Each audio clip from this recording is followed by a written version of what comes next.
This video will guide you through the steps necessary to install your new turn signal and license plate relocation kit for Harley-Davidson Sportster motorcycles. Follow these steps and consult with a Harley-Davidson certified mechanic to properly relocate your turn signals and license plate to the rear of your bike, and you'll be ready to ride. This kit allows you to move the turn signals and license plate behind the rear fender. This will give your bike a sleek and modern look, and will also make room for our larger bags to fit newer Harley models with stock side license plate mounts.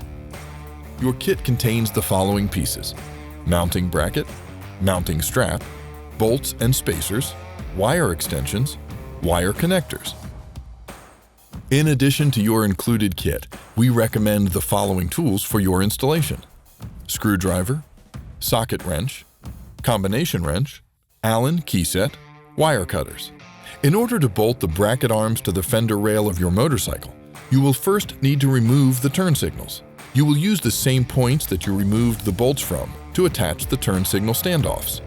Next, remove the support T-bracket by removing the top fender bolt. After you have removed the T-bracket, attach it to the mounting bracket using the provided metal strap, and reattach it underneath the rear fender support using the top fender bolt you removed in the previous step. Once installed, the metal strap will protrude out of the rear fender. Push the mounting bracket arms into the fender so the holes in the arms line up with the rear holes in the fender.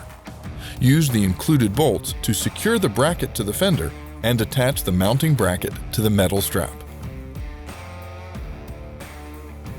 Once the bracket is in place, attach the license plate to the relocation bracket using the small mounting bolts included in the kit.